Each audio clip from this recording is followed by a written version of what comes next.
Hey guys, Ethan Studios here, and today I'm going to be ranking every Ninjago season. This includes everything up to season 15, as well as the special entitled Day of the Departed. Please note that this video will include spoilers for each season, including SEABOUND, so you've been warned. Also, do keep in mind that this is my opinion, meaning you're most likely going to disagree with some of the entries on this list, and that's okay. I'd love to hear and discuss what your ranking is in the comments down below. Alright. Without further ado, let's get into this.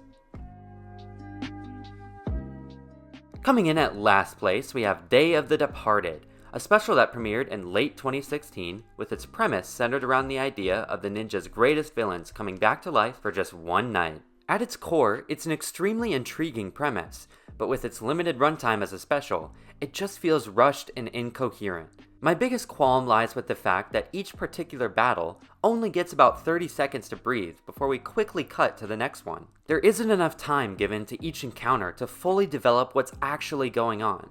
Furthermore, I think it's fair to question the implications of these spirits coming back from beyond the grave. What have they seen? What do they know? How does it affect their current conscious state? It's questions like these that I find fascinating, but they are unfortunately left unaddressed. Following up our previous entry, we have The Island. Despite its jarringly short runtime, this 40-minute season still manages to conjure up a decent amount of moments between our titular characters that work for the most part. However, the narrative itself does feel quite rushed as a result of this shorter runtime. This creates less time with the Keepers, who, despite having a very clear motivation, would have benefited from more screen time and interaction with the ninja in general. By the time the credits roll, the island itself feels vastly unexplored. Seeing as how large it is, it's difficult not to be disappointed with how little it was traversed. Ronin's inclusion presents a couple of issues for me personally, and let me explain why. I think most of us have always seen him as an anti-hero, and despite his betrayal in Skybound, I don't think any of us expected him to stoop to the level of a common thief. Delving further, his plan as a whole is just so genuinely silly.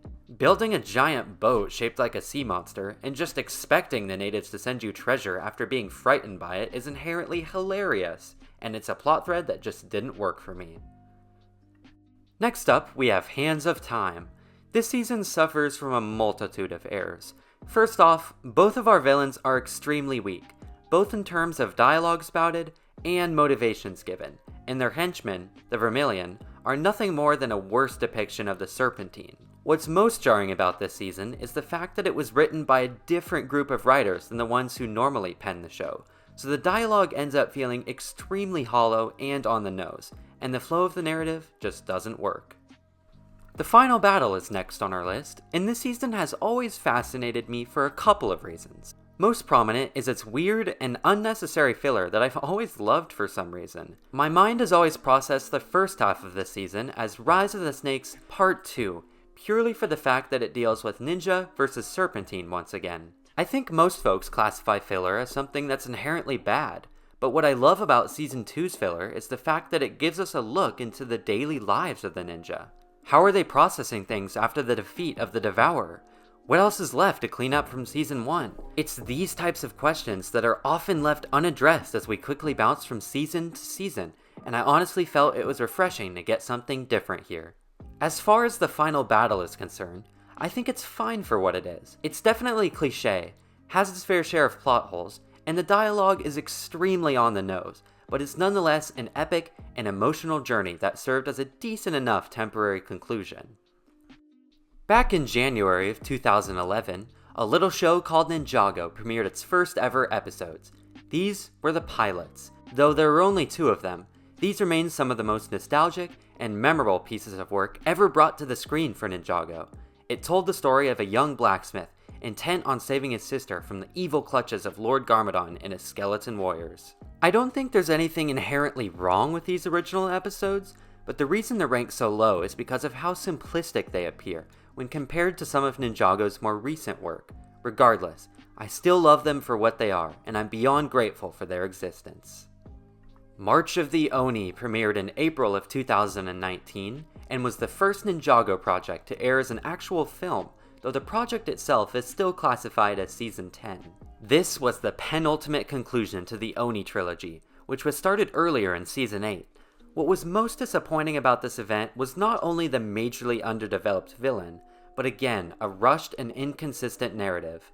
Even worse was what many referred to as the Fall, a complete fake-out where Cole supposedly falls to his death, but appears completely fine moments later. It's not to say this special isn't without its moments, though. The overall dark nature of it was exciting for older fans of the show, and seeing Lloyd and Garmadon grow their fractured relationship was something everyone was excited to see. Following up our previous entry, we have the Tournament of Elements.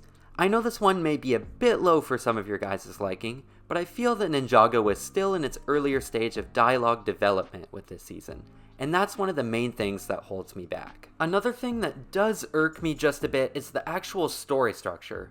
I feel that with the way it's structured, the narrative begins to lose steam as Chen is caught in its stalemate, searching for a way to turn himself and his followers into snakes. We're kind of caught just sitting around, waiting for something to happen. It just doesn't work for me personally. What does work, however, are the introduction of the Elemental Masters. This was a huge step forward for the Ninjago canon, and it's something that's still affecting the story now. Next on our list is Rise of the Snakes. This was Ninjago's first official season, and for what it does its job excellently. Giving each character time to shine in the spotlight while also constantly moving the narrative forward, Rise of the Snakes is a stellar introduction into the world of Ninjago. The snakes still hold up as some of Ninjago's goofiest and most charming villains, and the build-up towards the release of the Devourer was planned impeccably well, with tension slowly building as the season progresses. I love this season, and despite its age, I still feel it holds up incredibly well. Coming in at 9th place is Rebooted, a season that was extremely fresh and exciting for its time.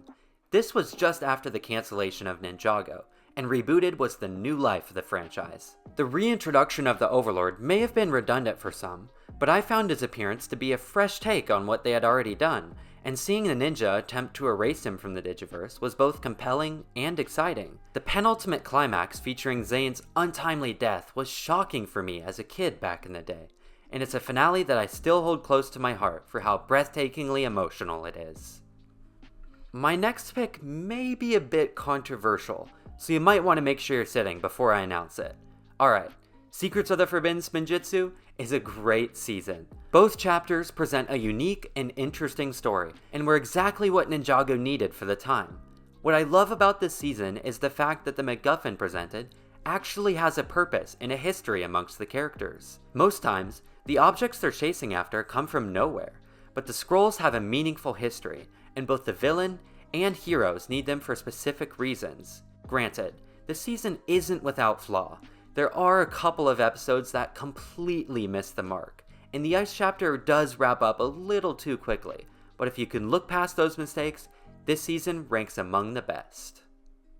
SEABOUND is my pick for 7th place on this list. Ninjago's most recent season is as heart-wrenching as it is surprising, and I have to say, this season had a lot of surprises. Seeing Kalmar wreak havoc against our characters was brutal. He murdered his own father, mentally tortured Benthamar, and flooded the entirety of Ninjago City for the first time ever. This was also the second time we saw a serpent the size of a skyscraper devour our main villain. Weird that it happened twice. Another thing we got to witness was the end of Nia, and this was an emotional climax done right. Seeing her water dragon square off against Wujira was nothing if not epic, and the heartbreak that followed was a perfect way to end her arc. I cannot wait to see what they do with Season 16. So my last pick was SEABOUND. Up next we have Skybound. This was our first J-centric season, and it focused on the exploits of Nauticon the Djinn and his obsession with obtaining the power of infinite wishes. While yes, Nauticon is a top-tier villain, I think what most people really cared about in this season was the dynamic between Jay and Nia finally being decided. As a Jaya fan myself, I greatly enjoy this season, and the way the stakes slowly build as each ninja disappears into the Djinn Blade is crafted so well.